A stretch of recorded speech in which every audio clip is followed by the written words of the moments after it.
ಹೋದಾಗ ಕೃಷ್ಣನಿಗೆ ಆ ಯಾಗದಲ್ಲಿ ಅಪಮಾನ ಆಯಿತು. ಅಪಮಾನ ಆದಂತ ಸಂದರ್ಭದಲ್ಲಿ ಶಿಶುಪಾಲ ಅಪಮಾನ ಮಾಡಿದ ಕೃಷ್ಣನಿಗೆ. ಅಪಮಾನ ಮಾಡಿದಾಗ ತುಂಬಿದ ಸಭೆಯಲ್ಲಿ ಕೃಷ್ಣನಿಗೆ ಅಪಮಾನ ಆಯಿತು. 100ಕ್ಕೂ 100 ಅವನ ತಪ್ಪುಗಳನ್ನು ಕ್ಷಮಿಸಿದ್ದ ಕೃಷ್ಣ. ಕೊನೆಗೆ ತುಂಬಿದ ಸಭೆಯಲ್ಲಿ ಹೋಮ ಹವನಾದಿ ನಡೆದಂತ ಸಭೆಯಲ್ಲಿ ಅಪಮಾನ ಆದಾಗ ಕೃಷ್ಣ ಪರಮಾತ್ಮನಿಗೆ ಸಹಿಸಿಕೊಳ್ಳಕ್ಕಾಗಿ ಅವಾಗ ಏನ್ ಮಾಡ ಕೃಷ್ಣ ಅಂದ್ರೆ ತನ್ನ ಸುದರ್ಶನ ಚಕ್ರವನ್ನು ಬಿಟ್ಟು ಸುದರ್ಶನ ಚಕ್ರದಿಂದ ಶಿಶುಪಾಲನ ಶಿರಚ್ಛೇದನೆ ಆಯಿತು. ಶಿಶುಪಾಲನ ಶಿರಚ್ಛೇದನೆ ಆದಾಗ ಅದನ್ನ ಸುದರ್ಶನ ಚಕ್ರ ಹೊಳ್ಳಿ ಬರುವಾಗ ಒಂದ್ ಸ್ವಲ್ಪ ಕೃಷ್ಣನ ಮುಂಗೈ ಹತ್ತವು. ಯಾವುದು? ಸುದರ್ಶನ ಚಕ್ರ ಮುಂಗೈ ಹತ್ತಿದಾಗ ಆ ಸಭೆಯಲ್ಲಿ ದ್ರೌಪದಿ ಕೂತಿದ್ರು. ದ್ರೌಪದಿದು ಕೃಷ್ಣಂದು ಗೆಳತನ ಇತ್ತು.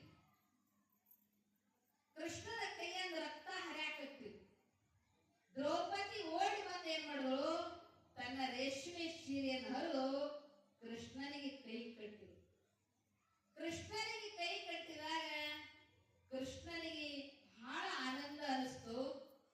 ನನ್ನ ರಕ್ತಸ್ರಾವ ಆಗುವಾಗ ನಿನ್ನ ರೇಷ್ಮೆ ಎಳೆಯನ್ನು ನನ್ನ ಕೈಗೆ ನಿನ್ನ ಕಟ್ಟಿದಿ ಅಂದಾಗ ಇನ್ನ ನಿನ್ನ ಕುಟುಂಬದ ರಕ್ಷಣೆ, ನಿನ್ನ ರಕ್ಷಣೆ ಸಂಪೂರ್ಣವಾಗಿ ನನ್ನದು ಅಂತ ಕೃಷ್ಣ ಪರಮಾತ್ಮ ದ್ರೌಪದಿಗೆ ಕೊಟ್ಟ ಮಾತು.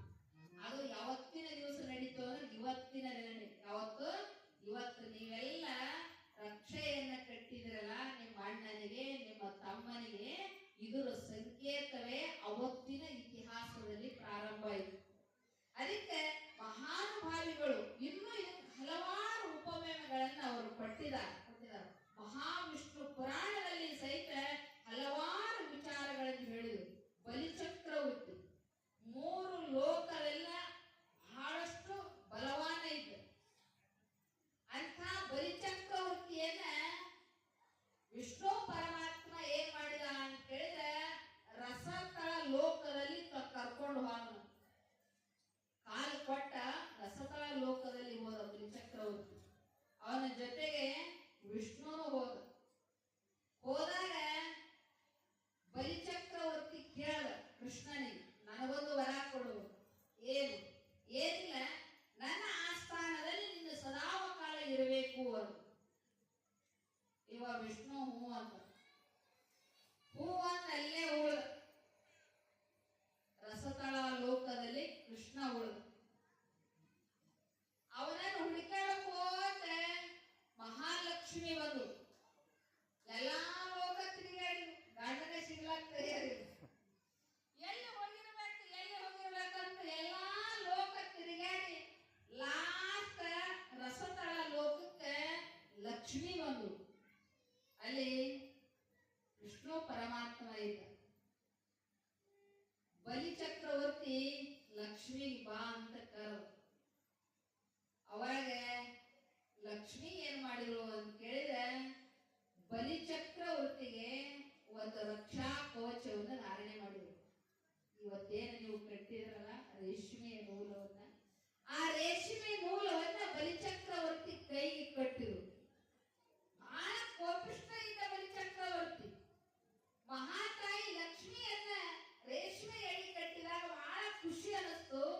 ತಂಗಿ, ನಿನ್ನ ಆಶೀರ್ವಾದ ಸದಾ ಕಾಲ ನನ್ನ ಮೇಲೆ ಹೀಗೆ ಇರ್ಲಿ, ನಾನು ಬಹಳ ಖುಷಿ ಪಟ್ಟಿನಿ, ನಿನಗೇನು ವರ ಬೇಕು ಕೇಳು ಅಂತ ಲಕ್ಷ್ಮಿಗೆ ಕೇಳಿದಾಗ ಅವಾಗ ಲಕ್ಷ್ಮಿ ಅಂದಳು, ಎಣ ನಿನ್ನ ಅಣ್ಣನಾಗಿ ಸ್ವೀಕಾರ ಮಾಡ್ತೀನಿ. ಯಾರಿಗೆ? ಬಲಿಚಕ್ರವರ್ತಿ ಅಂತ. ನಿನ್ನ ಅಣ್ಣನಾಗಿ ನಾನು ಸ್ವೀಕಾರ ಮಾಡ್ತೀನಿ, ನಾ ಬೇಡಿದ್ದು ನೀ ಕೊಡಬೇಕು. ಕೇಳುವ ಬಹಳ ಖುಷಿಯಾಗದೆ, ಏನ್ ಬೇಕು ಕೇಳು ತಂಗಿ ಅಂತ. ಅವಾಗ ಕೇಳು, ಏನೂ ಬೇಡ, ನನ್ನ ಗಂಡ ನೀನು ಇಟ್ಕೊಂಡು ಕೂತೀರಿ, ಅವನು ಕೂಡ ಕರ್ಕೊಂಡು ಹೋಗ್ತೀನಿ ಅಂತ. ಆವಾಗ ಬಲಿಚಕ್ರವರ್ತಿ ಪ್ರಸನ್ನನಾಗಿ ಆ ವಿಷ್ಣುವನ್ನ ವೈಕುಂಠ ಲೋಕಕ್ಕೆ ಕಳಿಸ್ದ ಅಂತ ಬಲಿಚಕ್ರವರ್ತಿಯನ್ನ ಲಕ್ಷ್ಮಿ ಅಣ್ಣನಾಗಿ ಪಡೆದಂತ ದಿವಸವೇ ಇದು ರಕ್ಷಾಬಂಧನ ದಿವಸ. ಇದು ನಮ್ಮ ಭಾರತ ದೇಶದ